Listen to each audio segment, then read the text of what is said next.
자, 세 번째 마지막 시간 26번 시범도시에 관한 설명으로 옳은 거 켰는데요. 자, 시범도시는 일단 시범도시의 지정권자가 국장이다. 누가 지정한다? 자, 그러면 1번 국장과 시도지사는 시장군수 구청의 신청을 받아 시범도시를 지정할 수 있다. 시도지사는 지정권자가 없습니다. 누가 지정한다? 국토부 장관. 틀렸고, 시범도시 사업의 시행을 위해 필요할 때는 시범도시 사업의 예산 집행에 관한 사항을 도시군 계획 조례로 뭐한다? 정할 수 있습니다. 오케이. 거기 그럼 시범도시가 뭐예요? 자, 우리 수원 같은 데 가면 수원 안에 그 화성이 있죠. 성이 있잖아요. 영조 때 만든 건립한 성이 있는데, 그 수원 화성 이런 성이 있는 그런 도시를 문화의 도시로 수원을 시범도시로 국장이 뭐 할 수 있습니까? 지정할 수가 있죠. 오케이? 그 문화의 도시로 지정한다. 이런 시범도시나 시범단지 이런 단지를 지정을 하는 게 국토부 장관이 지정권자가 되고, 그럼 시범도시 사업 시행을 위해 필요할 때는 예산 집행에 관한 사항은 해당 시 뭐로 정한다? 조례로 정할 수 있다. 오케이. 시범도시를 공모할 때, 공개 모집을 할 때 이에 응모할 수 있는 자는 특광, 특특시장군수, 구청장 또는 주민자치회했는데, 주민자치회에는 응모 권한이 없습니다. 뭐는 없다고? 주민자치회는 응모권이 없습니다. X. 4번 국토부 장관은 시범도시를 지정하려면 설문조사, 열람 등을 통하여 주민의 의견을 들은 후 관계자치단체장의 의견을 들어야 된다. 시범도시를 지정하려면 설문조사, 열람 등을 통하여 주민의 의견을 들은 후 관계재단체장의 의견을 듣는다라고 했는데, 자, 설문조사나 열람은 국토부 장관이 하는 게 아니고 해당 그 도시를 관할하는 사람이 해야 되겠죠. 국토부 장관이 직접 주민의 의견을 듣는 건 아니잖아요. 오케이? 그래서 그것도 틀렸고, 5번 국토부 장관은 시범도시 사업계획 수립에 소요되는 비용의 전부에 대하여 보조 융제할 수 있다 했는데, 비용의 전부가 아니고 뭡니까? 일부입니다. 일부. 오케이? 그래서 여기는 5번도 틀렸고, 옳은 것은 몇 번밖에 없어요?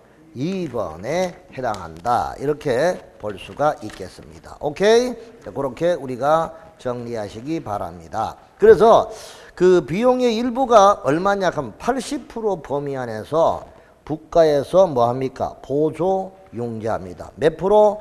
80% 가는 거 기억해 두시고요. 자, 그래서 옳은 거는 2번이다. 자, 27번.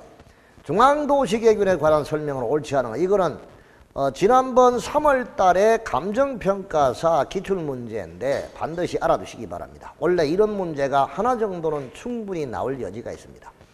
자, 우리가 거기 들어봐요. 국계법에는 도시계획위원회가 있죠. 그럼 도시계획위원회도 중앙과 지방이 있습니다. 건축법에는 건축위원회가 있죠. 중앙과 지방건축위원회가 있습니다. 정비법하고 개발법은 뭐가 있느냐? 도시정비조정위원회가 있습니다. 뭐가 있다고? 정비조정위원회, 조정위원회가 있습니다. 오케이? 그리고 주택법에는 주거정책심의위원회가 있습니다. 이런 그 심의기구가 상당히 많아요. 그 중에 하나 정도는 낼 수 있는데 가장 많이 쓰이는 게 국계법상의 도시계획위원회니까 이거 전문위원이죠. 그래서 하나 기억해 두시는 게 좋습니다. 국장은 중앙도시회의를 소집할 수가 있고 도시군 계획에 관한 조사 연구 업무를 수행할 수가 있습니다. 그리고 재적위원 과반수 출석으로 개의하고 출석 과반수 찬성으로 통상적인 의결 정족수니까 맞아요. 중앙도시계획위원회 위원장과 부위원장이 모두 부득이한 사유로 직무를 수행하지 못할 때는 위원장이 미리 지명한 위원이 그 직무를 수행한다. 그런데 이런 거는 거의 다 수업을 안 합니다. 공부를 안 합니다. 선생님도 안 가르치고 학생도 안 봅니다. 안 보니까 의외항이 이렇게 틀릴 수가 밖에 없죠. 맞는지 안 맞는지도 몰라. 그럼 잘 모르겠다. 아예 안 봤다. 그럼 끝번 찍어. 무조건. 몇 번 찍어? 에라이 모르겠다. 그럼 끝번 찍어. 끝번 찍으면 중앙도시계획회의록은 심의 종결 후 3개월이 지난 후에는 공개 요청이 있을 때 이를 공개하다. 3개월이 아니고 6개월이 지난 이후에 공개 요청이 있을 때 이를 뭐한다? 공개하여야 합니다. 몇 개월? 6개월. 그게 바로 정답이 되니까 그렇게 한번 봐두시고 가시기 바랍니다. 알았죠? 보통은 이제 이렇게 시험 문제 잘 안 나오는 파트인데 하나 정도는 꼭 시험 문제를 내는 이게 학자들이 시험 문제 내면 꼭 이런 거 내요. 그러니까 이런 것도 놓치지 말고 잘 보고 가야 된다 이 뜻입니다. 알았죠? 좋아요. 자, 그 다음 28번에 이제 벌칙에 관한 거 꼭 기억하십시오. 하나 정도는 충분히 나올 수 있는데 가장 중요한 무거운 벌칙에 해당하는 것. 도시군관에게 결정 없이 기반시설을 설치한 자. 기반시설을 결정에 없이 설치했다. 2년 2천만 원. 지구단위 계획구역에 적합하지 않게 건물을 건축할 용도 2년 2천만 원. 용도지역 지구 안에 건축물 급하게 용도 종료 규모의 2년 2천만 원. 공동구에 수용해야 할 시설 공동에 수용하지 않았다. 2년 2천만 원. 개발행위 허가받지 않고 건물의 건축, 토지연결 변경한 자, 시가와 조정구에 관해 허가받지 않고 개발행위를 한 자 3-3, 시가살이 3-3하다. 이렇게 해서 3년 이하 징역 또는 3천만 원 이하의 뭐다? 벌금형에 처한다. 이렇게 볼 수가 있는 거죠. 자, 그래서 정답은 몇 번? 5번. 요런 식의 문제는 꼭 하나 동그라미 크게 주십시오. 여기서 자 27번 동그라미, 28번 동그라미 그거 확실하게 떠놓고 그 다음 25번 동그라미 요런 거는 그대로 시험 문제가 나올 가능성이 있으니까 놓치지 말고 한 번 더 확인하시기 바랍니다. 알았죠? 자, 요렇게 해서 자, 국계법의 경우 하나 더 29번. 벌칙에 관한 설명으로 형사처벌의 대상이 아닌 것. 자, 형사처벌이 뭐고 하는 문제. 우리가 이제 이거 한 번 정도는 알아두십시오. 행정형벌과 행정질서벌을 우리가 요거를 묶어서 뭐라고 하느냐. 요거를 우리가 행정벌이라고 합니다. 무슨 벌? 행정벌. 형벌과 뭐라고? 질서벌. 그럼 행정형벌은 형벌이 부과된다. 뭐가 부과된다? 형벌. 자, 형벌은 교도소 갔다 온 사람들은 알죠. 형벌의 종류가 형법 41조에 자, 형법 41조에 형벌의 종류가 9가지겠습니다. 저 9가지가 사징금, 자자, 벌구, 가몰입니다. 그러니까 사형, 징역, 금고, 자격 상실, 그리고 자격 정지, 그리고 벌금, 구류, 과료, 몰수입니다. 그래서 이제 사람의 생명을 단축시키는 이걸 사형을 생명형이라고 합니다. 우리 형법에서. 자, 징역하고 금고하고 구류를 그 사람의 자유를 구속시킨다고 해서 자유형, 수형의 자유형이 아니고 자유형이라고 합니다. 자유를 구속시킨다. 자격상실과 자격정지는 명예를 실추시킨다고 해서 이거를 명예형이라고 합니다. 자, 그 다음에 벌금하고 과료하고 몰수 요 세 가지를 우리가 재산형이라고. 무슨 형? 자, 그래서 형벌의 종류는 이렇게 있습니다. 이 중에서 보통 행정형벌은 중개업법에도 얼마 이상의 금고 또는 징역 이상, 금고 이상의 형 이렇게 나오고 이렇게 나와요. 자, 그러면 징역하고 벌금 이렇게 이제 같이 부과하는 게 통상이죠. 그래서 몇 년 이하의 징역, 얼마 이하의 벌금 이렇게 부과하죠. 그게 바로 행정형벌입니다. 자, 행정형벌은 형법 총칙의 이론이 적용되니까 범죄 구성요건이라든가 정당방위라든가 구성요건, 정당방위라든가 긴급피난 이러한 형법상의 이론이 적용됩니다. 자, 그 다음에 이제 환영처분이라는 게 인정이 되는데 환영처분이라는 것은 뒤집힐 환자에다가 형벌 형자를 말하죠. 그래서 이걸 환형처분이라고 합니다. 그래서 형벌을 바꾸는 처분이라고 하죠. 자, 환영처분은 우리가 이제 보면 감남이 을려와 결혼해가 살았어요. 근데 어느 집안이든 간에 남자가 한 번쯤은 바람을 맞을 날이 있습니다. 우리 그 주부님들도 다 마음의 준비는 다 해야 됩니다. 이게 가정 집안에 진짜 죽을 때까지 부부끼리 안 싸우고 사는 그런 부부가 그렇게 많지는 않을 겁니다. 도한 씨 몇 번 싸웠어요? 그렇습니까? 심각하게 얘기 안 하네. 성택 씨는 몇 번 싸웠어요? 저는 안 싸웁니다. 안 싸웁니까? 참 저줍니까? 오야 그래. 니는 도덕 정치가다 그래. 내가 보니까 갑자기 기분이 상하나 진짜. 죄송합니다. 장선 씨는 인간적인 모습이 보인다. 자, 감남과 을려가 결혼해가지고 살다가 이 남자가 동풍이 불었는지 북풍이 불었는지 서풍이 불었는지 모르게 바람이 불어가지고 이 병렬을 알게 됐어요. 그 이 병렬은 보통 한 글자부터 5글자로 칭하는 여인이야. 한 글자는 뭐라고? 아, 그런 거 잘하네. 두 글자는? 두 글자는? 부첩. 그럼 세 글자는 세첩이다. 자, 첩소실, 세 글자, 작은데, 네 글자, 내연의 처, 5글자, 이런 여인은 알다가도 모를 여인이다. 묘령의 여인. 이렇게 해가지고 이제 10가지 넘어가요. 아침에 아파트에 나오는데 머리 허연 영감제하고 딸 같은 사람이 팔짱을 끼고 톡히 나와요. 아빠 안녕. 아이고 나 아버지인 줄 알았어. 그래서 인사를 좀 잘했죠. 아, 저 집에는 참 부자가네, 참 복이 좋다. 나중에 내가 대표회장 하면서 그 가족수 다 알고 있잖아. 세대수 현황을. 숟가락 뭉대기까지 다 아는 사람이 대표회장인데 보니까 아닌 거야 보니까. 아, 그래서 진짜 알다가도 모를 여인이다 이런 생각이 묘령이에요.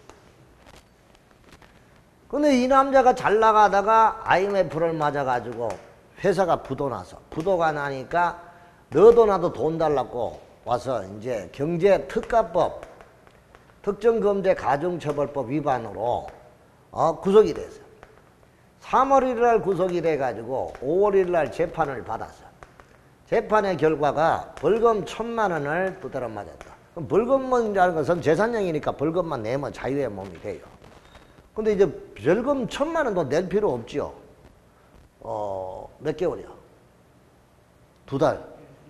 60일 살았잖아. 그럼 하루에 5만 원씩 계산해서 5, 6, 30, 300만 원 빼고 나면은 700만 원 내면은 자유의 몸이 돼요. 근데 이제 700만 원이 돈이 없는 거야. 그럼 교도소에서 입는 옷이 뭔데요?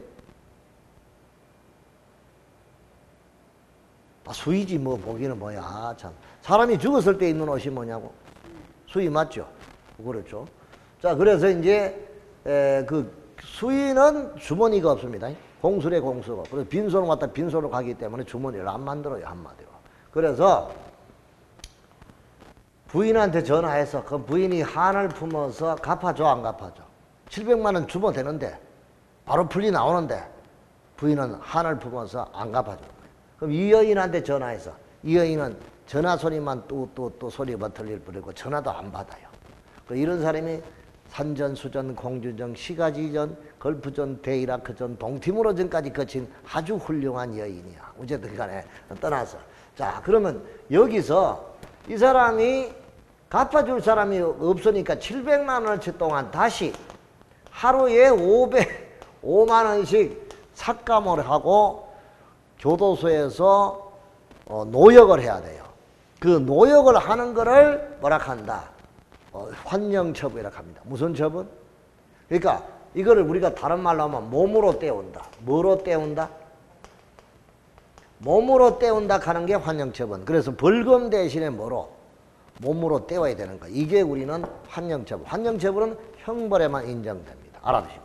자, 그 다음에 네 번째, 형사소송법의 절차에 따라서 검사 공소제기에 의해서 소송이 제기되는 게 우리 행정형벌이요. 그럼 질서벌은 형벌 대신에 과태료가 부과되고, 자, 그 다음 형법 총칙의 이론이 적용 안 되고, 세 번째, 몸으로 때운다는 환영처분, 이것도 인정이 안 되고, 네 번째 비송사건 절차법이에요. 형사소송이 아니라 비송사건 절차법에 따라서 검사 공소 제기가 없습니다. 이게 우리는 행정질서벌이다. 그럼 우리 공법에서는 중개법이든 공시법이든 세법이든 다 이 행정형벌이 다 있죠. 몇 년 이하의 징역, 얼마 이하의 벌금 하는 게 행정형벌이죠. 그래서 우리 국회법에는 3년 3천만 원, 이거 꼭 기억하시기 바라고요. 그 다음 하나 더 있죠. 3년 이하의 징역 또는, 자, 그 기반시설 부담구역 안에 그 기반시설을 거짓 부담으로 해서 돈을 아끼기 위해서 했을 때, 그때 세배 범위 안에서 부과할 수가 있다. 가중하는 거고. 이게 바로 기반시설 부담구역 행위제한이야. 그거가 제일 높고, 그 다음에 3년 4천만 원은 시가와 조정구역하고 개발제한구역 위반은 3년 3천만 원. 그 다음에 용도지역 안의 행위제한 위반, 그리고 수용, 공동구 수용 의무 위반, 이런 거 전부 다 2년 2천만 원입니다. 2년 2천만 원이니까 2-2. 자, 이런 경우들을 우리가 꼭 알고 가야 돼요. 과태료는 500만 원 이하의 과태료하고 1000만 원 이하의 과태료. 그래서 우리가 정당한 사유 없이 출입을 방해했다. 자, 이런 경우는 정당한 사유 없이 출입을 방해했다. 이때는 1000만 원 이하의 과태료입니다. 그러니까 이런 경우들을 놓치지 말고 하나 보면 되겠죠. 그래서 거기에 관한 문제가 29번인데, 허가 변경 허가를 받지 않고 개발행위를 한 자 3년 3천만 원. 행정형벌이죠. 허가인가 취소 감독조치 명령 위반 때 1년 이하 징역 1000만 원 이하의 벌금 행정형벌입니다. 용도지역 안의 행위제한 위반 2년 2천만 원입니다. 행정형벌입니다. 허가받지 않고 공동구를 점용 사용한 자, 허가받지 않고 공동구 점용 사용한 자는 1000만 원 이하의 과태료입니다. 과태료. 시가와 조정구역 안에 허가받지 않고 개가해서 요거는 3년 3천만 원. 그래서 4번은 행정질서벌의 대상이고 형사처벌의 대상이 아니죠. 그래서 4번이 정답이다. 이런 문제도 나왔죠. 30번 과태료 처분 절차에 관한 설명으로 부당한 것. 개발행위 중 재해복구 재난수습을 위한 응급조치 후 1개월 이내에 신고하지 않았다. 이때는 500만 원 이하의 과태료지 1000만 원 아니죠. 그래서 1000만 원 틀렸습니다. 과태료 처분에 불복이 있는 자는 처분고지 받은 날 30일 이내에 처분권자에게 이의 제기할 수 있고요. 처분을 받은 자가 이의를 제기한 때는 처분권자는 지체 없이 관할법원에 그 사실을 통보하고, 통보받은 관할법원은 비송사건 절차법에 의한 과태료 재판을 합니다. 오케이. 기간 내 이의를 제기하지 않고 과태료를 납부하지 않았다. 이때는 국세체납처분, 지방세체납처분 예에 의해서 강제 징수하고, 정당한 사유 없이 출입행위 방해, 감독 거부 방해, 기피한 자, 보고 자료제출 허위 보고 이랬을 때는 국토부 장관, 시도지사, 시장 군수가 과태료 부과권자가 됩니다. 맞죠? 그러니까 틀린 것은 몇 번이다?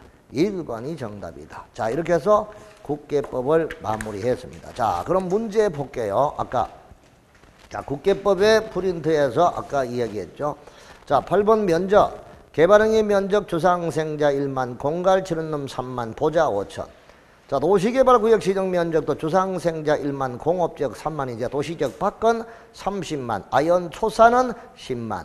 면적과 관계없이 지정하는 것은 취지계곡, 취락지구, 지구단위계획구역, 개발진흥지구, 국가균형 발전을 위한 것. 지구단위계획구역 지정은 도시지역 안에 의무지정, 정택이 10년, 시공에 30만, 녹주상공 변경 30만. 도시지역 밖은 50% 이상 계획관리지역, 그리고 개발진흥지구는 위치요건, 주복, 특계, 그리고 산유복, 개생농, 관휴, 도시지역 밖에. 용도지구가 폐지된 이후 지구단위계획구역의 대체지역, 이게 바로 거기에 해당이 됩니다. 자, 대지분할 제한 기준 면적은 건축법인데 주거지역과 기타는 60, 미만, 상업과 공업은 150, 녹지는 200, 미만으로 분할을 못합니다. 토지거래 허가 기준 면적 도시지역 안에 주거 180, 상업 200, 공업 660, 녹지가 100이고 미지정은 90이고 도시적 바뀔 때는 농업이 농지가 500, 임야가 1000이고 기타가 250, 10% 이상 300% 범위에서 따로 정할 때는 그에 의한다는 것까지 알아두시고 이행강제금은 10방치 7임대 5변개입니다. 무단방치는 10%, 무단임대는 7%, 무단변경은 5% 이내의 이행강제, 취득가액의 5%다. 취득가액의 10% 이내 범위 안에서 이행강제금을 부과한다. 요거 기억하시면 되겠습니다. 자, 9번째, 국계법상의 내용 중 옳은 것. 유일하게 시간상의 제약을 받는 용도구역은 시가와 조정구역으로 유보기간은 20년을 초과할 수 없다. 맞으면 똥 걸리면 틀리면 X. 끝에. 맞아요? 틀려요? 맞나요? 유일하게 시간상의 제약을 받는 용도구역 타임 조닝 시스템 시간상 제약을 받는 구역이 시가와 조정구역 맞습니다. 동그라미. 시가와 유보기간은 20년을 초과할 수 없다. 맞습니다. 그러나 20년 이내로 정한다 하면 틀립니다. 왜? 5년 이상 20년 이내이기 때문에. 아시겠죠? 20년은 초과할 수 없는 거는 맞잖아요. 그러니까 끝에 동그라미. 2번. 유일하게 특정한 지역 안에서만 지정되는 용도지구는 취락지구로 자연 취락지구와 집단 취락지구로 나누어진다. 맞으면 O, 틀리면 X. 오지. 녹간 농자 궤도 안에서만 지정되는 게 취락지구 맞잖아요. 맞죠? 동그라미. 용도지역 중 용도가 가장 다양한 용도지역은 준공업지역으로 이 경우 숙박시설 등은 설치할 수 있다. 왜 X인데?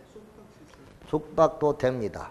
준공업은 경공업 플러스 주거 플러스 상업 플러스 업무 기능의 보완이 필요한 공업이 준공업입니다. 아시겠죠? 그래서 여기는 숙박시설이 됩니다. 생각하지 말고 이리 봐. 저기 성서공단에 가보셨지? 거기 가면 먹자 골목에 숙박시설 모텔 있어 없어? 잘 세워놨잖아. 그게 준공업지역이라고. 무슨 지역? 오케이? 자, 개발밀도관리구역과 기반시설 부담구역은 단위계획구역으로 도시군 관리계획으로 결정해야 한다. 도시군 관리계획 사항이 아니라고 했다. X. 자, 단계별 집행계획과 실시계획은 비구속적 계획으로 행정쟁성의 대상이 되지 않는다. NO.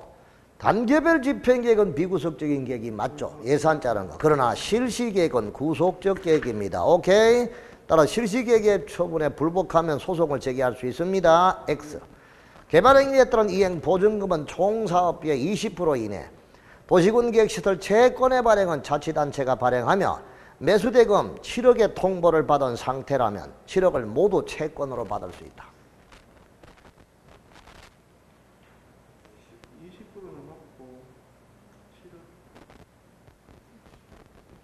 다 같이 고개 들어봐요. 그렇지. 우리 잘 아시는 3천만 원. 그러니까 7억의 통보를 받았다면 6억 7천만 원은 채권을 받고 3천만 원은 현금으로 받는 거잖아. 3천만 원 뭐 할 때? 초과할 때. 다시 고개 들어봐. 10년, 6월, 2년, 3천만 원, 3330. 왜 안 하는데? 다시 10년, 6월, 2년, 3천만 원, 3330. 그러니까 3천만 원은 뭐로 받고? 현금으로 돌려받고 나머지는 채권을 발행하지 7억 전체를 채권을 받는 게 아니죠. 모두 틀렸다. 지구단위계획구역의 실효기간과 지방의회 해제 근거기간은 동일하다. 지구단위계획구역의 실효기간은 3년. 3년 내에 지구단위 계획이 수립되지 않으면 3년이 되는 날 다음 날에 실효된다 했잖아. 자, 지방의회 해제 권고기간은 90일이잖아. 그러면 동일하다 말도 안 되죠? X. 개발행위 허가, 시행자의 지정 취소, 실시계획 인가의 취소 시에는 청문 절차를 거쳐야 되고 청문 절차를 거치지 아니하고 취소한 경우 그 취소 처분은 무효이다. 청문을 안 거치고 한 거는 무효 처분 맞습니다. 동그라미 정확하게 보시고. 9번째. 시가와 조정구역 안에 허가 없이 개발행위를 한 경우와 허가를 받지 않고 개발행위를 한 경우는 2년 이하 징역 2천만 원 아니다. 시가살이 삼삼하다. 3년 이하 징역 3천만 원 이하의 벌금입니다. 오케이? 그러면 X입니다. 그러면 이 정도를 여러분들이 가려낼 수 있는 정도라면 상당한 수준입니다. 아시겠죠? 좋아요. 이 정도 하면 될 것 같습니다. 그리고 국계법에는 어디에서 시험 문제가 주로 나온다고 여기 딱 포인트를 잡아놨으니까 여기에 서브노트를 집중적으로 보시고 거기에 해당하는 문제를 집중적으로 보시고 이렇게 정리하면 될 것 같습니다. 아시겠죠? 자, 그 다음에 개발법으로 넘어갑니다. 자, 31번으로 갈게요. 도시개발법의 정의에 관한 설명 중 타당한 것. 개발사업은, 자, 이거는 볼 필요 없죠. 도시개발사업은 어느 구역 안에서? 도시개발구역 안에서 주거나 상업이나 산업정보통신, 생태, 문화, 보건복지 등의 기능을 가지는 단지나 시가지를 조성하는 사업. 이 사업이 무슨 사업? 도시개발사업.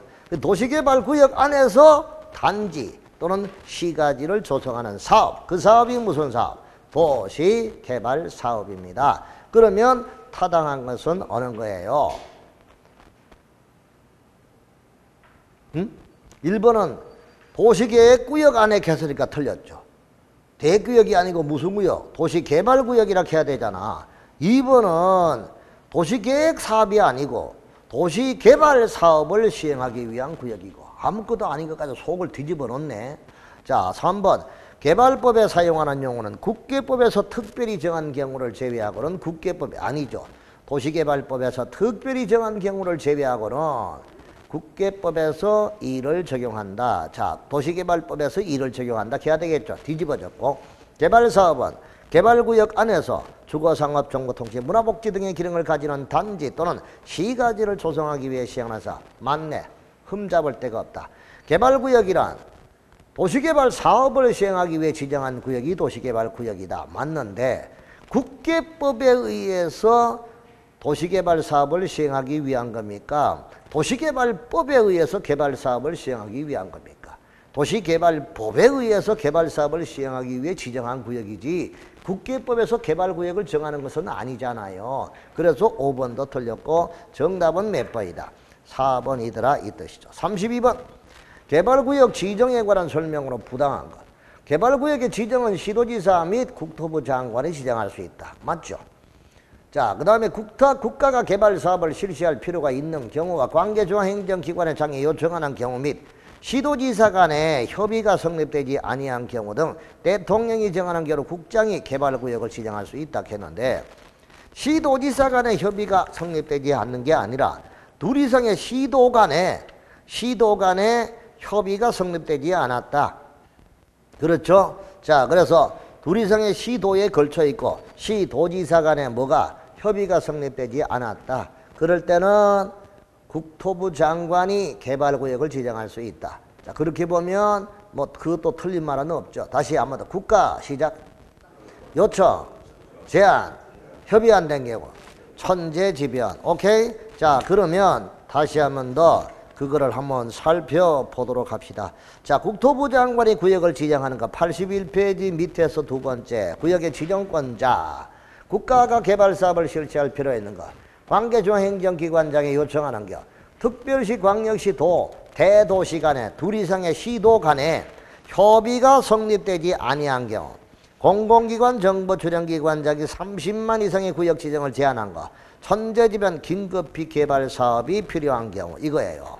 자, 그렇다면 여기서 2번 국가가 개발 사업을 실시할 필요가 있는 경우 맞고 중앙행정기관장이 요청하는 경우 맞고 시도지사 간의 협의가 성립되지 아니한 경우 등 대통령이 정하는 경우 했는데 시도지사 간의 협의야 둘 이상의 시도, 대도시 간의 협의가 성립되지 않은 거야. 시도지사 간이 아니잖아요. 그죠? 특광, 시도 또는 뭐 대도시 간에 뭐가 안 된 경우 협의가 안 된 경우니까 이것도 뭐 정확한 건 아니죠. 그러나 뭐 대충 뭐 더 틀렸다고는 보지 않을 수 있겠습니다. 자, 시군구청장은 시도지사에게 개발구역 지정을 요청할 수 있고 요청은 시군구청장이 행위에게 하는 게 요청이고 비행이 행위에게 하는 것이 제한이다 하는 거 이야기했죠. 맞아요.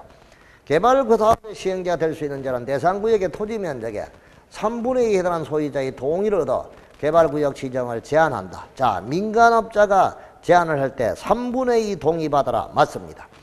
구역의 지정은 지정권자가 주민의 공청회 개최가 100만 이상 관계중앙행정기관장 협의와 계획위와 도시계획위원회 심의를 거쳐 지정 것이 한다.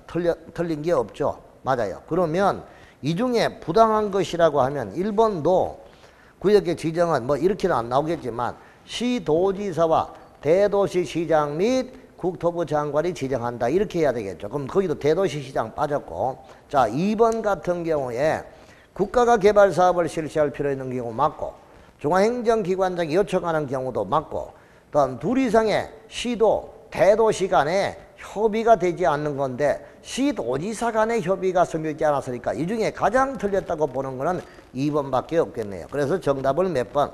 2번으로 알아두시기 바랍니다.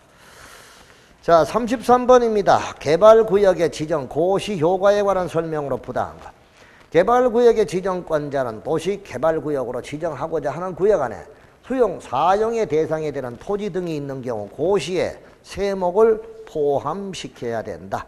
자, 토지 등의 세목을 고시 포함하고 개발구역의 지정고시 시 토지 등의 세목을 고시했을 때는 공시법에 의한 사업인정으로 간주가 됩니다. 오케이. 그 다음 개발구역이 지정고시된 경우 국계법에 의한 도시지역과 지구단위 계획구역으로 결정고시된 걸 본다. 동글레미. 개발구역 지정고시된 내용 중 도시군 관리계획으로 결정해야 하는 사항은 도시군 관리계획 결정이 있는 것으로 본다. 거기 주의하십시오. 4번은요. 개발구역 지정고시의 효과가 아니고요. 이거는 실시계획의 효과입니다. 자, 볼게요.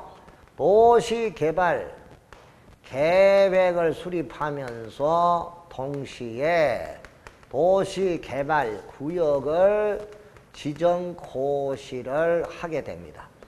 자, 이 구역이 지정고시가 되면 이게 구역이 지정고시가 되면 이제 구역이 지정고시가 되면 조합이 구성이 됩니다. 조합. 자, 조합이 구성이 되고 여기서 이제 도시개발 조합이 구성이 되죠. 자, 그 다음에 이제 시행자를 지정을 하게 됩니다. 그 시행자가 지정이 되면 이제 시행자가 실시계획을 작성을 해서요. 이거를 인가를 받습니다.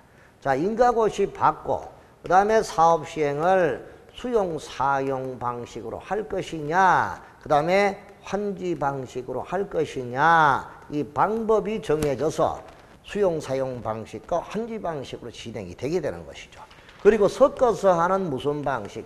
혼용 방식도 있다 하는 것을 알아두면 되겠죠.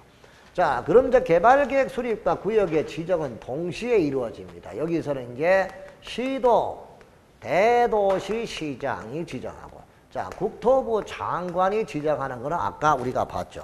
국토부 장관이 개발구역을 지정하는 것은 이제 국가, 자, 요청, 그리고 제한, 그 다음에 협의가 안 된 경우, 그리고 천재지변, 이 5가지는 국토부 장관이 구역을 지정합니다.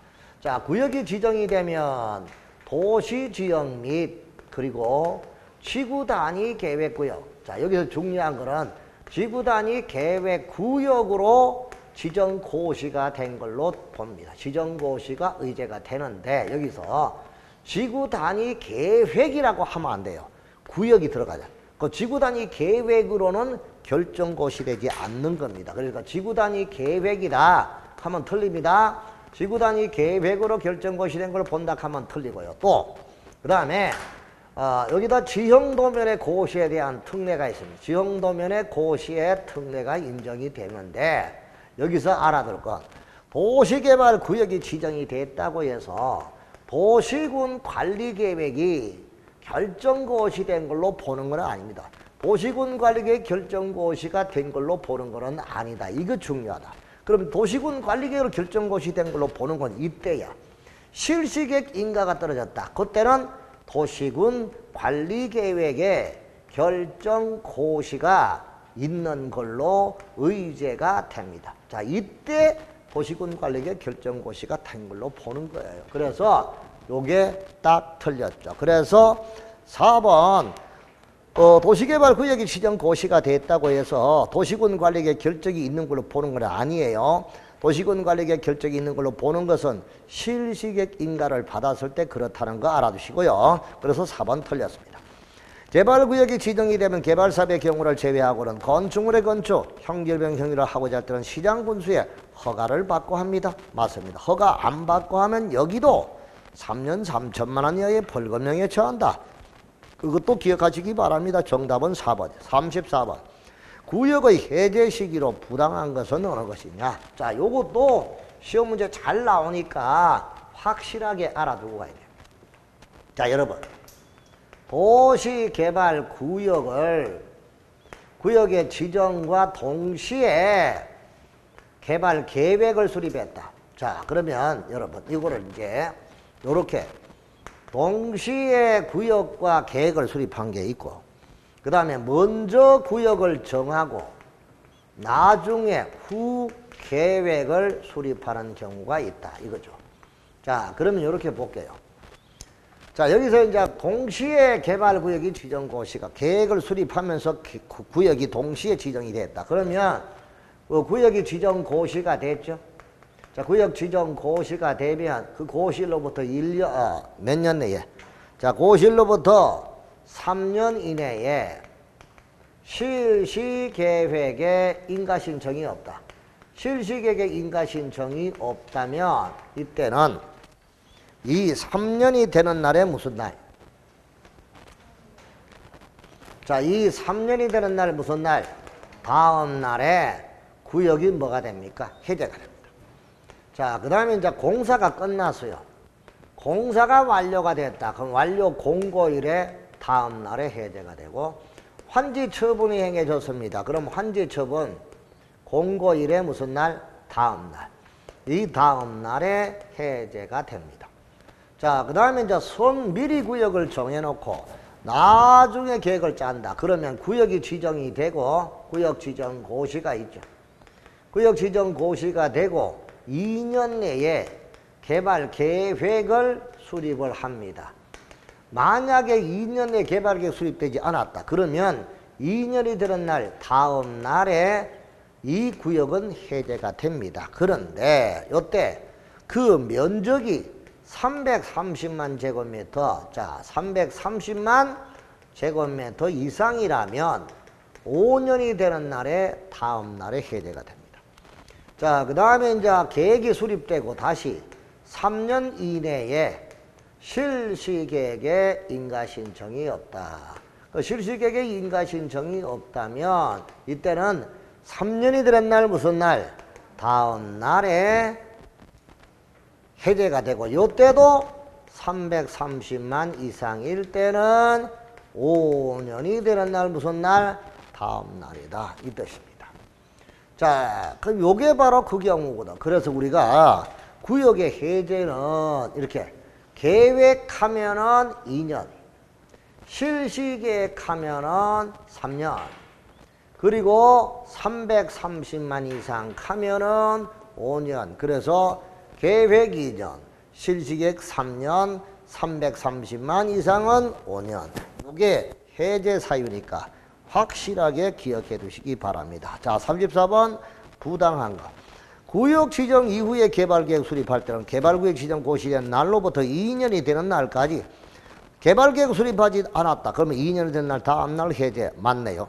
공사완료 공고의 다음 날 환지처분 방식의 환지처분 공고의 다음 날에 각각 해제된 걸로 보는 거 맞는데, 이때 구역 지정전 용도 지역으로 환원된다.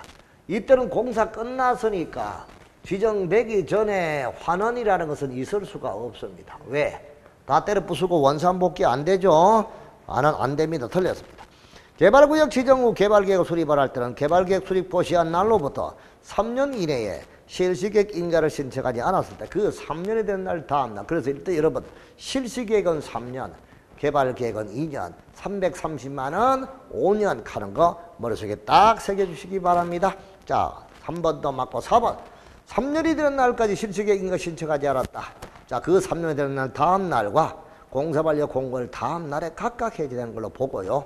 구역이 지정된 이후에 개발계획 수립했다면 2년 내에 개발계획 수립이 없을 때 2년이 된 날 다음 날에 해제된 걸로 봅니다. 맞습니다. 틀린 것은 몇 번이에요? 2번입니다. 35번. 시행자 변경 사유에 해당하지 하는 것이 아닌 것. 자, 시행자 변경 사유 꼭 우리가 알아줘야 될 그런 부분이 되는데요. 자, 시행자의 변경 사유가 있고 시행 방식의 변경 사유가 있으니까 헷갈리지 말고 잘 봐 두시는 게 좋겠죠. 자, 그러면 이제 시행자의 변경 사유는 페이지 87페이지 제일 밑에 있습니다. 자, 개발구역의 전부를 환지 방식으로 시행할 때 시행자로 지정이 된 자가 개발구역 지정 일로부터 고실로부터 1년, 연장은 6개월입니다. 그 기간 내에 실시계획 인가를 신청하지 아니한 경우, 인가를 받고 2년 내에 사업에 착수하지 않는 경우, 인가가 취소된 경우, 그리고 목적 달성이 불가능할 때 이 네 가지 사유죠. 그래서 자, 1년 6개월 내에 인가 신청을 안 한 거, 2년 내에 미착수한 거, 그리고 인가가 취소된 경우, 그리고 목적 달성이 불가능한 거, 이 네 가지 반드시 기억을 해 두라고 얘기를 했습니다. 그러니까 그대로 우리가 정리하면 되겠죠. 인가 받고 2년 내 착수 안 했다. 자, 인가가 취소됐다.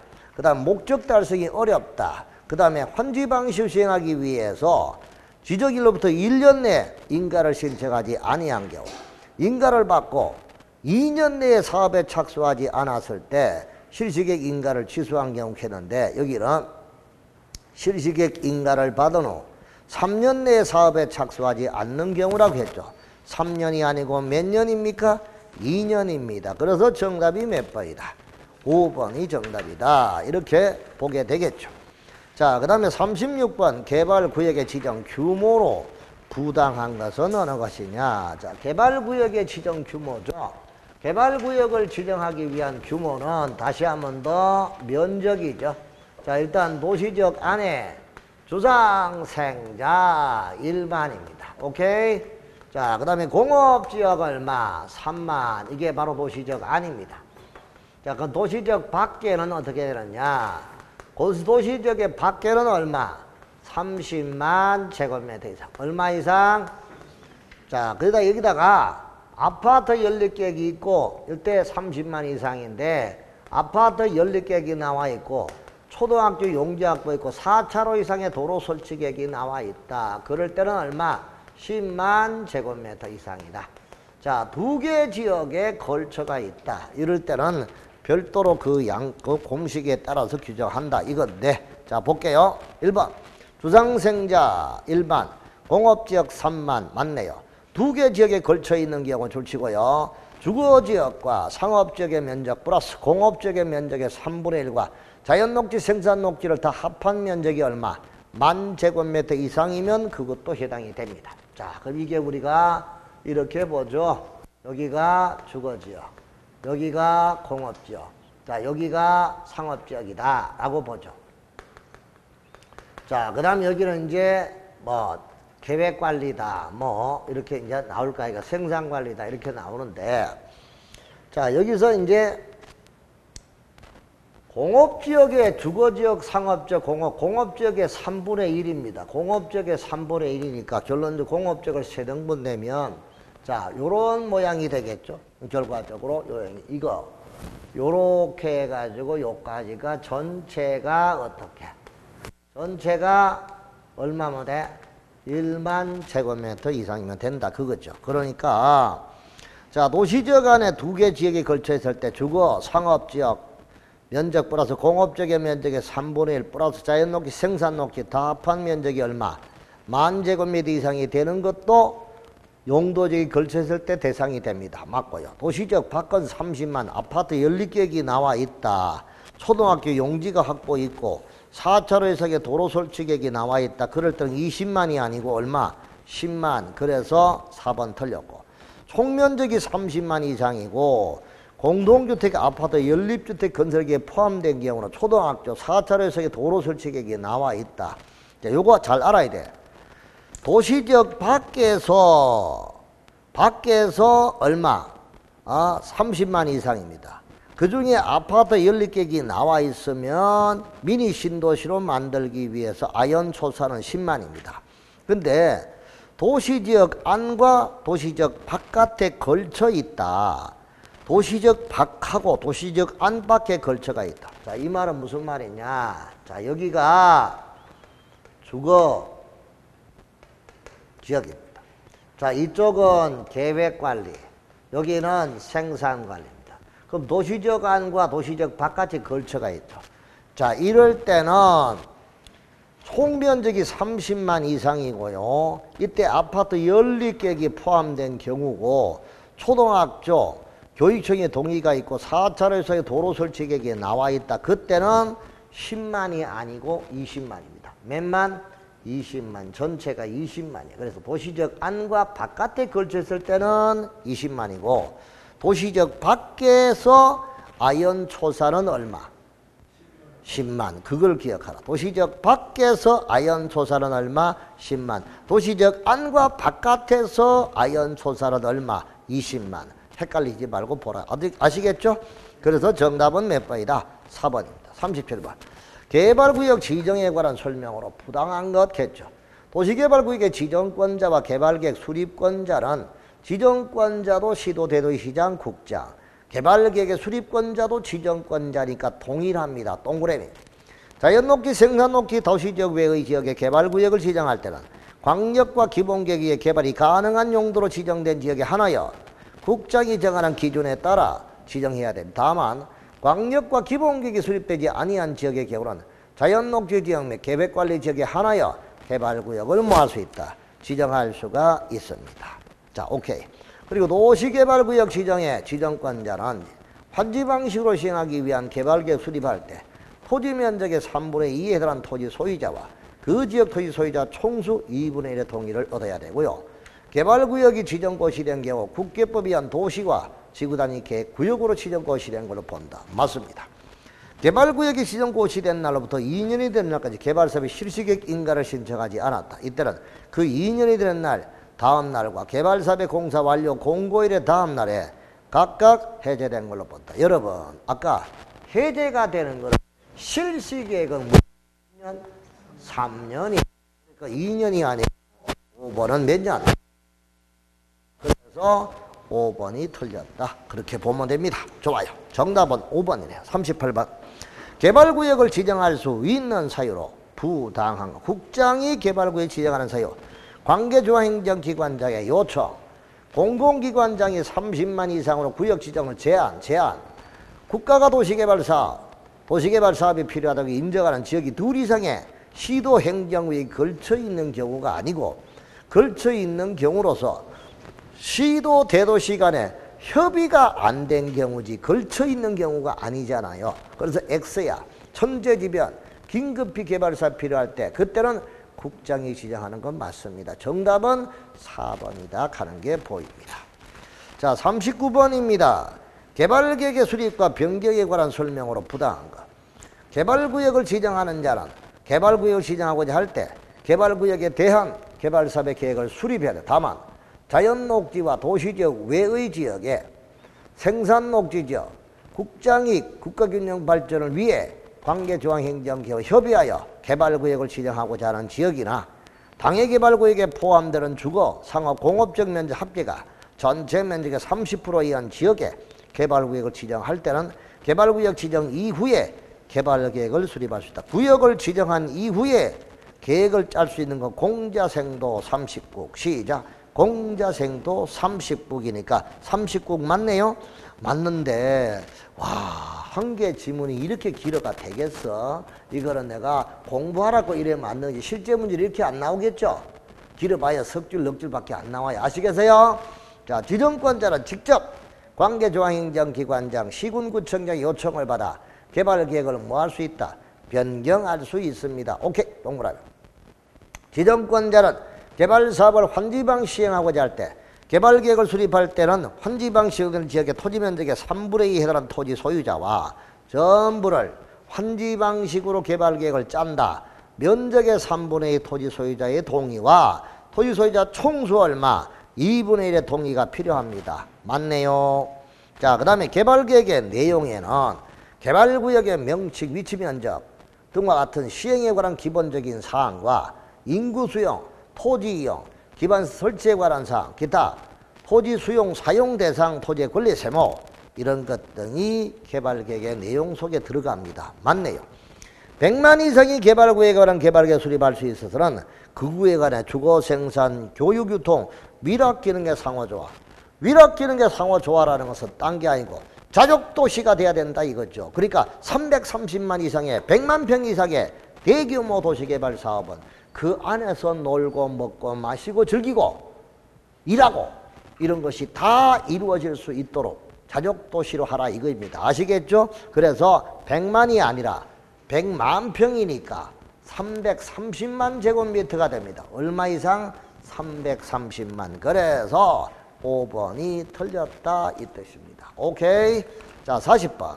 개발계획의 내용에 관한 설명으로 부당한 것. 개발구역의 명칭, 위치, 면적바, 도시개발사업의 시행방식, 관리계획에 관한 사항, 도시환경 정비사업에 관한 사항, 도로 있겠는데 아이고야 이거는 그냥 웃음밖에 안 나오네요. 개발계획의 내용 결합놓고 왜 도시환경 정비사업에 관한 사항을 집어넣어? 이게 무슨 정비사업의 내용이야?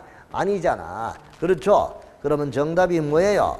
3번 도시환경 정비사업에 관한 사항은 개발계획에 안 들어갑니다. 그죠? 그래서 정답이 몇 번이다? 3번이 정답이다. 이렇게 볼 수 있겠습니다.